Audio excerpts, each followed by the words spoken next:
right? 4.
Friends, we talked of Jaipur landscape in the last meeting. You see,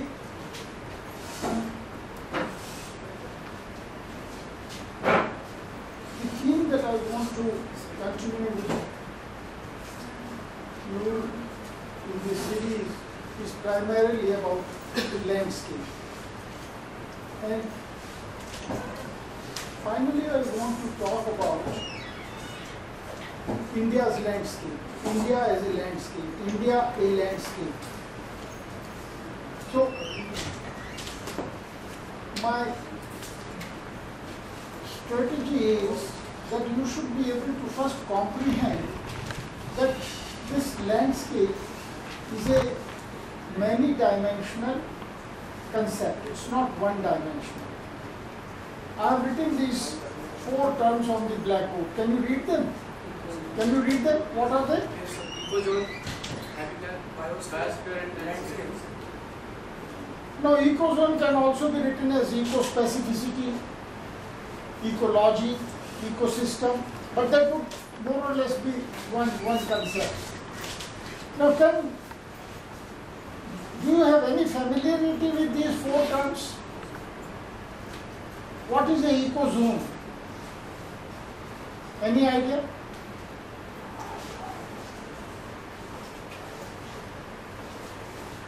No idea.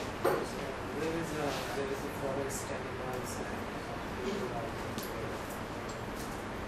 All climatic conditions put together, land, soil, water, etc., all taken together, is a ecozone. What is a habitat? If second term is habitat or what? Oh, yes, second is habitat. What is a habitat? Yes.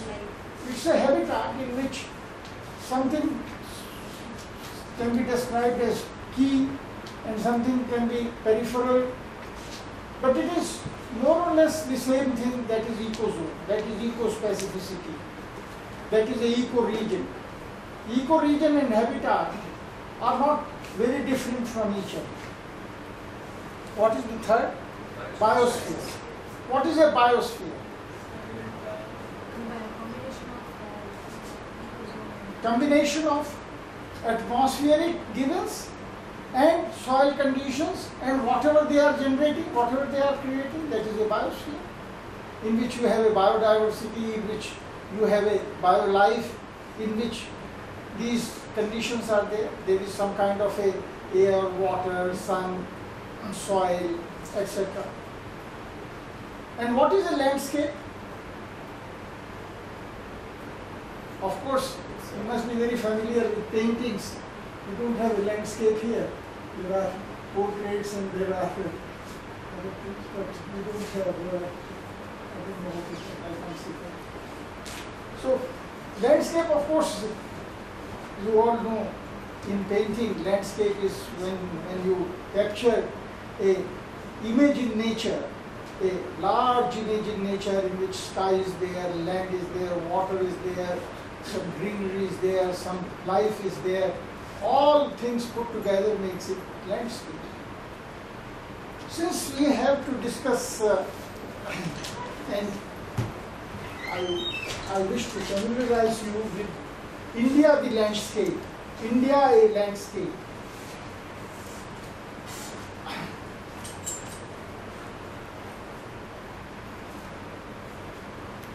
Today I intend to take two landscapes with you. One is Kutch and the other is Sariska. Have you heard of Sariska? Yes, sir. No? Yes, sir. Sariska is a forest just about, yes, about 150 kilometers or little more, little less. Sariska is a forest. It's a sanctuary. What sanctuary it was? Or what sanctuary it is? Tiger sanctuary. It is described as tiger sanctuary. And Kutch you have heard? It's a land that is the only land which juts out side the, you see, main. This is more or less, it's little more straight. It is,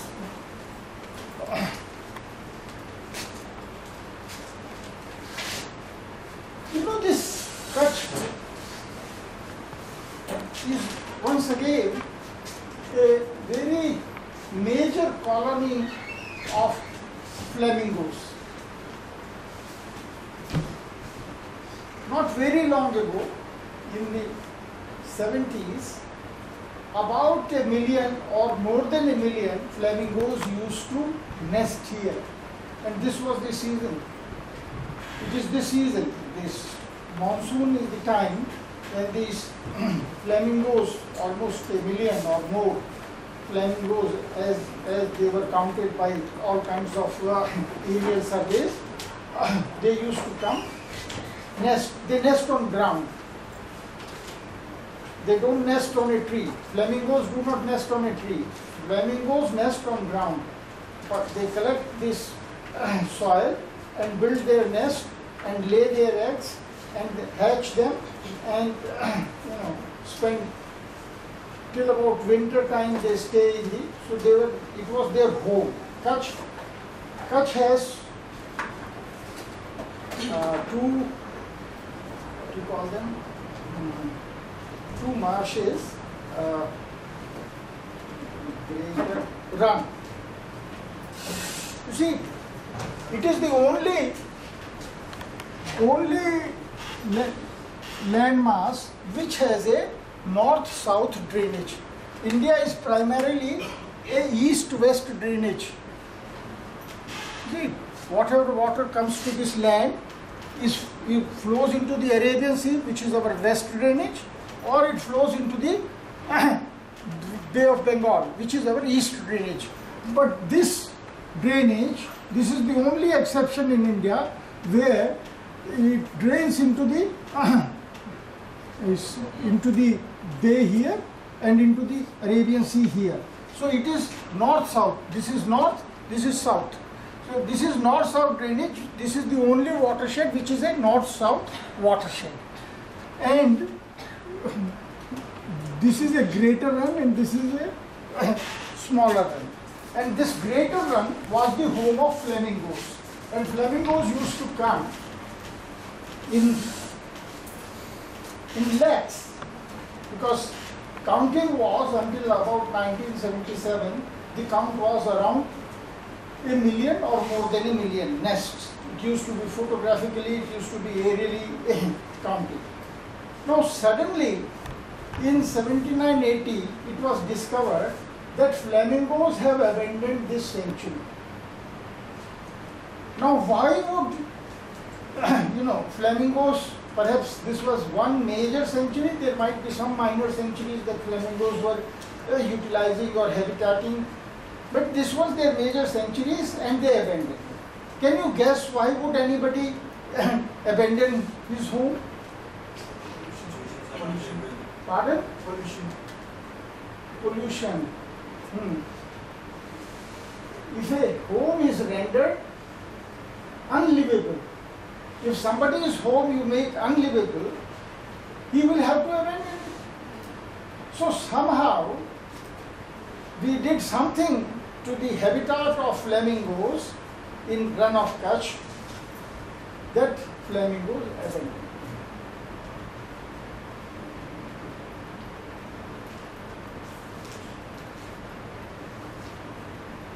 A inquiry was set up.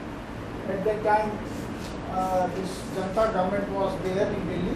Morarji Desai was the Prime Minister, and this complaint reached him, and many wildlife enthusiasts became very active, and they raised this issue with the Prime Minister, and an inquiry commission was set up.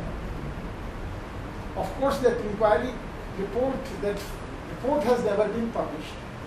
That report was made classified information, and it was never allowed to see the daylight.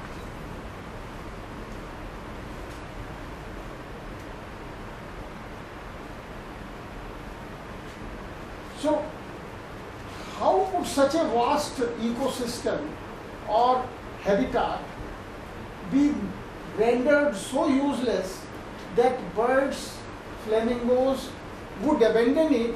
What would we have done in that region to make it unlivable for flamingos? Can you imagine? It is a saline marsh in which they were making their homes. Do you follow what is a saline marsh? No. Saline marsh is a region in which there is, it's a wetland, and wetland which has been saline. Salination, you know. What is salination? Salting. Now, marsh is there and sea is ingressing. And sea is ingressing, so it has become a saline marsh. And this saline marsh is the habitat of flamingos, and flamingos are endemic. So we have to find out how it has been done. It was the commission's report was never released. I happened to visit this area in 1988 when I was doing a comparative study on famine between Gujarat and Rajasthan. How do people in Gujarat manage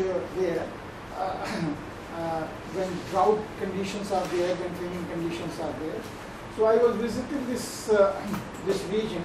I spent a great deal of time, more than almost a month in that region. Visited many villages, did a lot of inquiry, and then suddenly this data came up that not only flamingos but many other things have happened to this region. Kutch was the home of cattle. And cattle means what? What is cattle? Pardon? Cattle. C-A-T-T-L-E, cattle. Cows. Now tell me, is buffalo a cattle or not? Pardon? No. Strictly speaking, it is not. But in usage, in loose terms, we have started treating it also as cattle. Cattle in India was primarily cow. Buffalo is not a native animal. Buffalo is an animal that has come from Southeast Asia and has become very common only in the last 70-80 years, not more than that. Buffalo was not part of cattle stock. Cattle stock was essentially cow. And if there is any confusion, we can leave the word term cattle, but it was a cow ecosystem many types or many species of cow were raised there, and that was their main what you call occupation was dairy, which was cow dairy, which was cattle dairy, cow dairy, which was primarily the mainstay or the main occupation of people living in Rann of Kutch, in the entire Rann of Kutch, in that entire region. Marginal agriculture was practiced. But when modernity was introduced, somehow it was given to understand that cattle raising is a lower profession compared to agriculture. Agriculture was considered a superior profession. A superior status is attached to agriculturists, and animal husbandry people are still lower. We have a hierarchical social system, and cattle raising was considered even lower. If you are a cattle raiser, if you are a cattle breeder, you are much lower than the farmer, than the peasant. See? So it's a lower profession. Now, gradually, everybody says, yesterday, day before yesterday, Anna Hazare also said that we are a agricultural society. We are a agricultural country. Now calculate it by any method that you like, by any scientific method, any social method. Social method you can calculate it. What percentage of peasant castes you have in this country? See, anybody, North India, we have Jats who are a peasant. We have Gujars who are a animal husbandry caste. We have Yadavs who are common. They also raise cattle, they also practice agriculture. But in caste system, we can find out very easily from traditional modes, from traditional wisdom, from asking people that were they primarily agriculture oriented or animal husbandry oriented. And if we do that calculation, we have census reports from 1881, exact census reports which were introduced by the British. We have the census reports from 1881 onwards. We never had more than 20%, much less than 20%. In fact, the aggregates that have been researched, we have found that not more than 60% people, 16% people never practiced socially counted. In census counting, only 16% people were agricultural castes. You can say, roughly you can say that 1/5 of Indian caste system, only 1/5 people practiced agriculture. But at least 70% people were craft oriented. Carpenters, potters, smiths, all types of smiths in India. Professor Vicharya, he is the secretary of a very eminent foundation, Patriotic People Oriented Science and Technology Foundation, PPST, which has done quite a lot of work to find out what kind of metallurgy was practiced in India. And many workshops have been organized on that. We were the greatest manufacturer of engineering goods and steel. High quality steel, not low quality steel, very high quality steel. And there were, in the middle of 19th century, there were around 1 million refineries for extracting steel from ore or iron from ore. At least 1 million foundries were there all over the country. So you can imagine that this notion that we are an agricultural society, we are agricultural people, is a very, very bad understanding of our own people, our own history, our own background, our own image, our own self-image. All these have been distorted. Whether it has been done by some design or it has happened accidentally, that is immaterial. But it has happened, we are not agricultural people, but this has happened that we have started calling ourselves for the last 70, 80 years that India is a primarily agricultural society. And for that reason, agriculture has been promoted at all costs. You can give up animal husbandry, you can give up anything else, but you can practice agriculture. Agriculture has to be developed. Now in this region, which was primarily a cattle-based region, and I told you that it is a north-south drainage.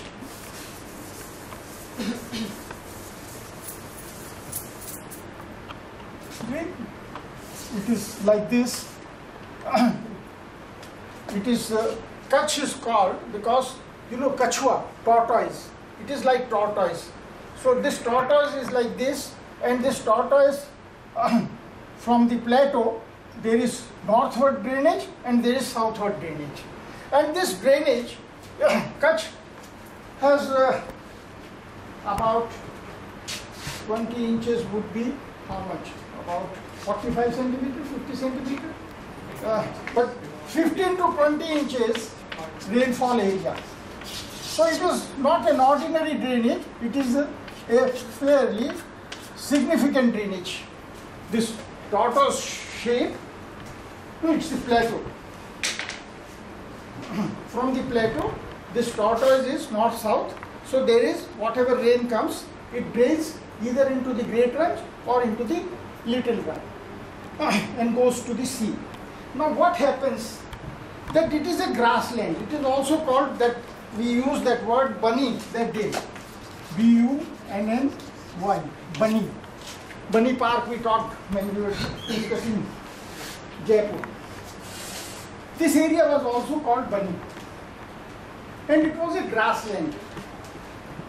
There was some agriculture, wherever there were wells, wherever there was fresh water source, there was some agriculture, but very, very little, very marginal agriculture was practiced. But once we get this idea that agriculture has to be promoted, what we did? Anyone? This is the drainage. Now what we do if we have to promote agriculture? We disrupt this drainage, call it minor irrigation development.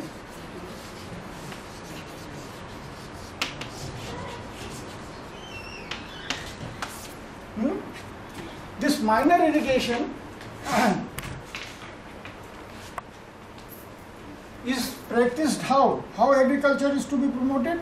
That instead of let the water go to the seas on two sides, we do anecut, we do minor bunding, we hold this water and use it for agriculture rather than let it flow to the seas and do whatever it can do by flowing, by drainage.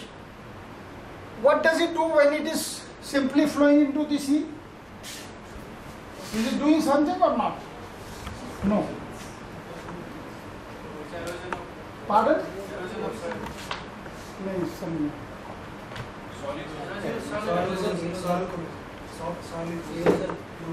Erosion.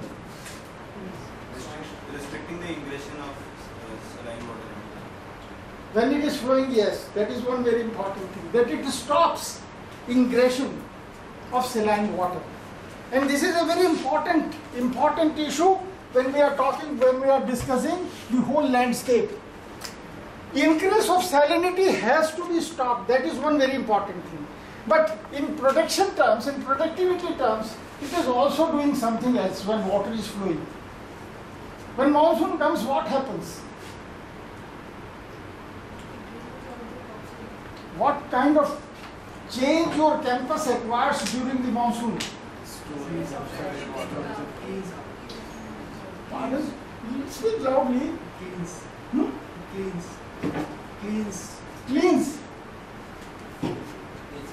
Suppose there is not enough water for cleaning. What else does it do? It produces greenery. It produces grass. All the time nature is not sitting idle. We can sit idle. But nature is not sitting idle. Nature is all the time productive. And when this water is flowing, it is not small distance. Don't look, don't calculate the distance by this blackboard. This distance is a couple of 100 miles this way and a couple of 100 miles this way. These are not ordinary drainage. The drainage is very large. And this, I gave you the word bunny. Bunny means a minor forest. So minor forest product is all the time growing. And what do we do with this minor forest? With this minor forest growth? This is fodder for the cattle. So it is a habitat where cattle is the primary economy. And another important thing came, that the other thing that this water did was, it prevented the ingress of salinity into the soil. And combined with it is that it kept the salinity under control. See, flamingos abandoned. Now you can guess why flamingos abandoned? Because salinity increased beyond tolerance. So, any chhedchhad, any obstruction in a natural ecosystem, any disturbance in a natural ecosystem should be done very carefully. Nature has its own designing methodology. Nature has designed landscape in specific way. If we learn to use it, if we learn to adjust to it, it can be of great help. And if we disrupt it, we may not only harm ourselves, we may harm others also, and ourselves also in the process.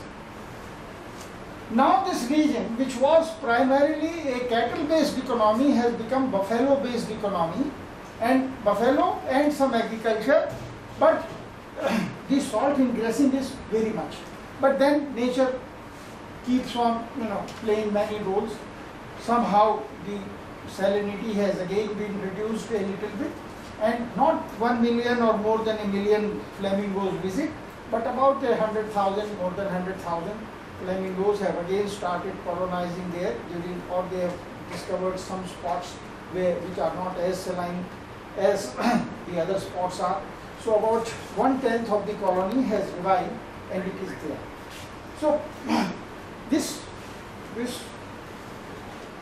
fact that a habitat is a biosphere, is a landscape,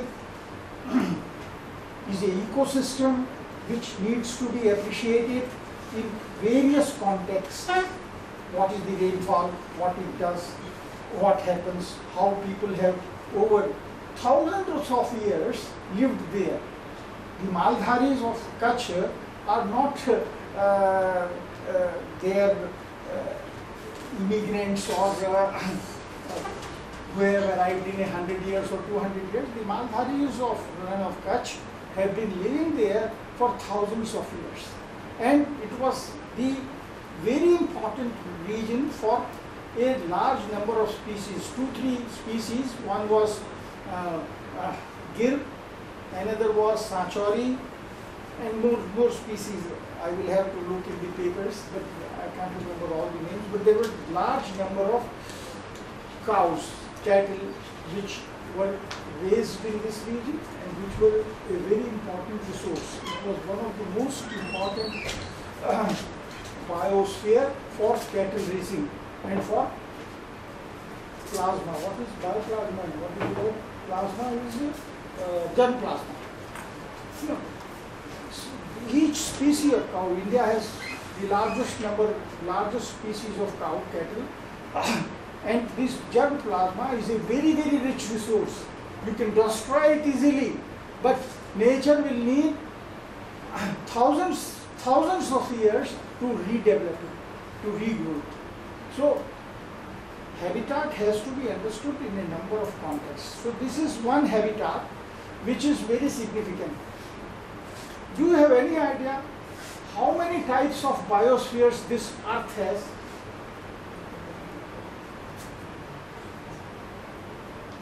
Classified. Desert is there, rainforest is there. No, pardon? Deserts. Speak loudly. There are 5 types. That's good. Pardon? 5 types. 5 types. No. There are classified ecosystems in this world are about 50. If you, India has 50 biospheres. India alone has 50 biospheres, which are distinct from each other, which are very distinct from each other. You see, Rajasthan, you may think that is all desert. No, it has deciduous forest area, it has dry hill area, it has sand dune area. In sand dune area, there is a full desert area, there is a semi-desert area.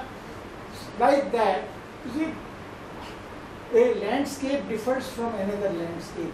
But the by and large classification of the earth is that there are about 50 kinds of biospheres on this earth. And India has all the 50, more than 50. I mean, the world is classified into 45 and India has about 50 from hill, these glaciers to Kanyakumari, where, you know, which is surrounded by sea. On one side Bay of Bengal, on the other side of Arabian Sea and the Indian Ocean. 3 seas cover it. Like that we have between this division and between Burma and Balochistan, we have about 50 biospheres. And these 5 biospheres are related. Today we will talk of another biosphere, and that is Sariska, this close by. And Sariska, I have selected Sariska. I want to talk to you about Sariska because where you are sitting, this area was also part of Sariska biosphere. Sariska landscape extended right up to Delhi, right up to river Yamuna. Have you heard of Jubilee Hall? Do you know what is Jubilee Hall? A hostel in Delhi University. It is situated, it is located on the edge of Aravalli. The Aravalli's edge, foothills of Aravalli, head is in, what is this place? Mount Abu. Mount Abu is the head of Aravalli's, and in Delhi, just on Mall Road, on what is his name? This Mall Road, where it crosses, you know, it turns into GT Road and goes towards near Timarpur, you can say, this Yamuna, that's the edge of, that is the foothills, that is the foot of Aravallis. And Sariska landscape extends up to Delhi. Exactly where you are sitting, in 1950, almost every fortnight, visiting of a tiger or a cheetah of course was not, was more or less extinct, but panther. At least one of these two would be visiting this area, this campus. Bear Sarai is the village. Bear Sarai was very much in reports. Kalu Sarai was there. All these villages, either a tiger or a panther would come, lift a cattle and go away, and then villagers would run, and this story would run. It was almost a regular story in newspapers. If you see the newspapers of Delhi around 1950, you will find that practically 2 stories a month were published about appearance of a tiger or a panther. Now, there are many interesting stories about this Sariska forest. But one thing, when I was doing my survey and inquiry about why has tiger disappeared from Sariska? You know, like 2 years ago, 3 years ago, our Ramesh Jairam was making great efforts to revive tiger. 2 tigers, a tiger and a tigress were collected from Ranthambore and brought to Sariska. Have you heard that story? Are you familiar with that story? Only 2 years ago this was done. Now, I should have written at that time, but I did not because it is very difficult to raise objections every time. See, according to people who are living in the Sariska forest, who are forest dwellers, who have been living there for at least 200 years or more than 200 years inside the forest, very core areas in the forest. Can you guess why should tiger run away from or disappear from this region?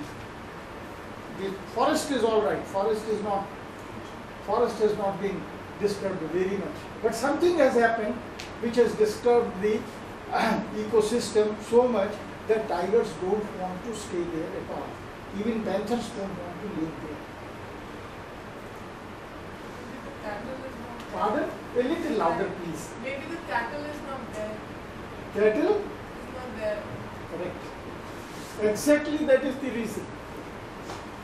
That in the last 50 years, by and by, we have replaced cow with buffalo. Most modern people come and tell me when I write about these things or raise these issues in seminars or meetings somewhere, that what difference is there between cow and buffalo? This is you must be a RSS wala to say that cow and buffalo are different. They both are milching animals. Both are dairy animals.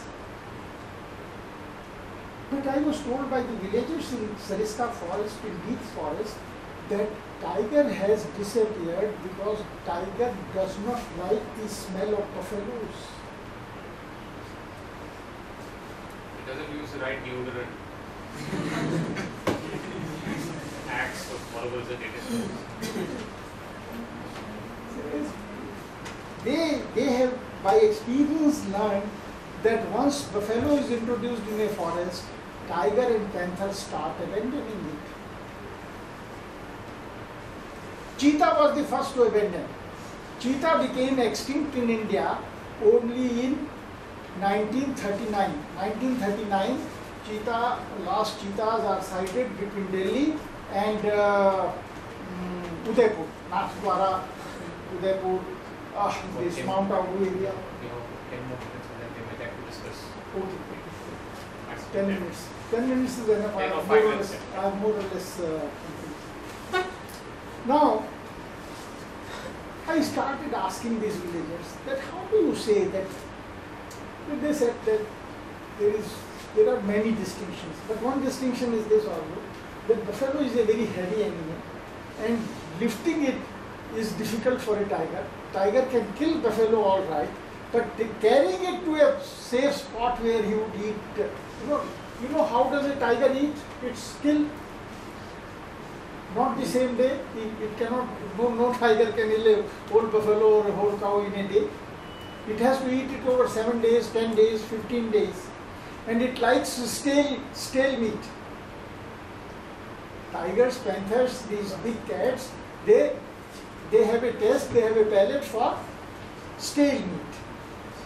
Or I don't know, but there must be something that it must be acquiring some kind of flavor and some kind of little less raw.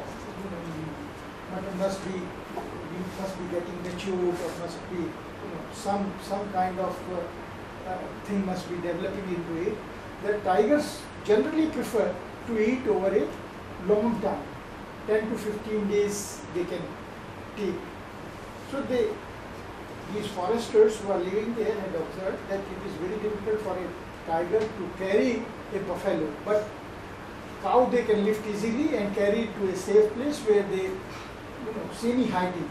The spot generally where they keep their kin is a semi-hiding place, and they keep visiting it because after eating they have to go to a water point, and from water point they go to wherever their habitat is, wherever they have made their living conditions. But kill is not taken to that spot. Kill is taken to a very semi-hiding place, and that's how they eat it. They made another distinction. They said that cow dung takes about 24 hours to decay and produce some what do we call it? Myoba? What is the word? Amoeba? Amoeba and larger insects. Amoeba is very tiny, but larger insects. While buffalo dung takes about 5 to 7 days. Now this is not an ordinary difference. This is not a difference that cannot be verified in a laboratory. Why science is not doing these things? Why ecologists are not taking up these issues? Are larger questions that need to be understood and they need to be appreciated. And we have to find out exactly why these questions are not examined very properly, very scientifically. But the villagers explained that these are the three major differences. Carrying is difficult, taste is different. Buffalo meat is not as tasty for a tiger, for his tiger's palate, as is the cow meat. And lifting cow is easier. Then decay of this is another link that I must explain to you, that forests are maintained, ecosystems, ecology is maintained by interlinkages. Now what is this interlinkage? This interlinkage is, these are very long stories, but this interlinkage is that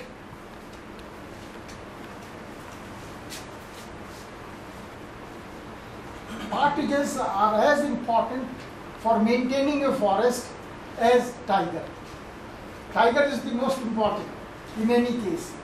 Without tiger there cannot be forest. Mahabharata, when Yudhishthira goes to Bhishma Pitama, or rather Vidur explains it to, earlier Vidur explains it to Dhritarashtra, that a king must protect strong people, strong men who can protect the kingdom, and tigers to protect forests. Because for protecting forests is essential. Why? Where forests are intact, rains are normal, monsoon is normal. And where monsoon is normal, people live in peace and pay their taxes peacefully and gladly, easily. That was the saying in Mahabharata. So, tigers are very necessary. But equally important are partridges. Why are partridges important? Teether. Partridges are teether. Many of them may not know. तीतर यहाँ तो बोलता है तीतर, इस campus में तो तीतर सुनाई देता है. I have seen तीतर partridges walking. Jungle fowl. Teether is jungle fowl. Small size. Fowl is little larger. Fowl is almost taking to cock. मुर्गी के बराबर होता है fowl. This teether is small. Teether is about this size. Now, why is this teether important? Why is this partridge important for maintaining forest? What is the main food of teether? No, you don't know. The main food of teether is white ants. Termite is the main food. Now, that is the main food, but at the same time, that is not adequate. No forest can generate adequate termite to maintain as many partridges as are needed. Now, cow dung is the supplementary food. If cow dung is not there, teether would also abandon it. The partridges would also abandon it. And what do partridges do? They eat termites. And what does termite do?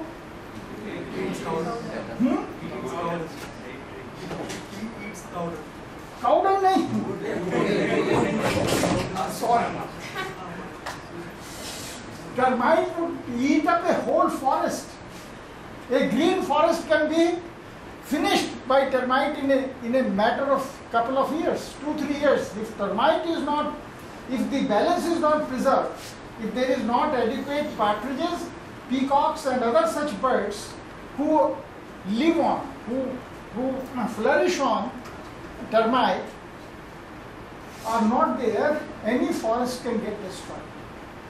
So there is a linkage between partridge and what this is ecology. What is the study of ecology? This is ecology, that there is a linkage between partridge and a lion and a tiger. That tiger is necessary. If tiger is not there, forest will not be there. People will go and cut it.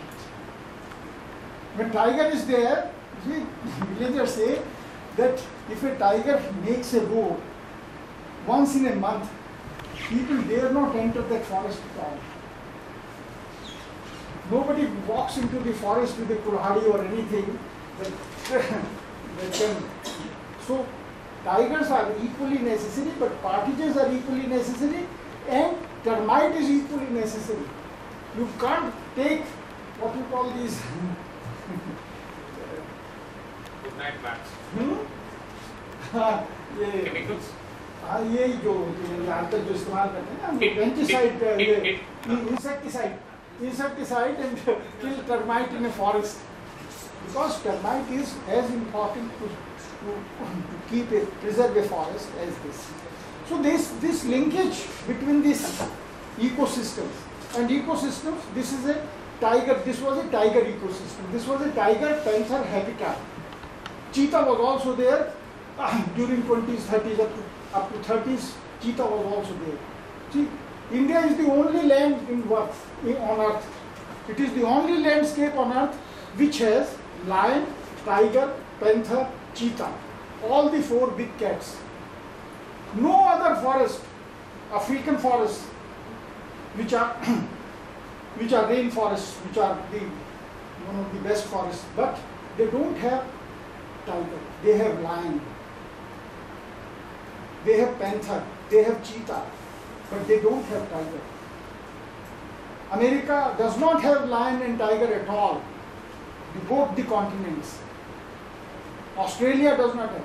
India was the only landscape on earth, at least in 19th and 20th century. Earlier there might have been different situations, but in 19th and 20th century, India was the only land which had all the cats, along with elephant. It was a very rare situation. We will come to that, what is the speciality of this. So I wanted you to understand these terms. You should become very familiar with these terms. What is ecology? What is ecosystem? What is a habitat? What is a landscape? And how they are interrelated? And how do we understand this interrelationship? That a minor disturbance can cause total damage of a habitat. We have to be very careful about our habitats. And these habitats are not important only because tiger is there or something is there, or we have to keep them as a zoological park. These are important for our own survival. We will come to those topics by and by. But these 2 landscapes I wanted to discuss with you today, the Kutch and this Sarista, and how great damage has been done unthoughtfully. And even now, we are not trying to understand that without reviving cow instead of buffalo, the Sarista forest will not have tiger. Friends, it is open to you. Let us have some discussion about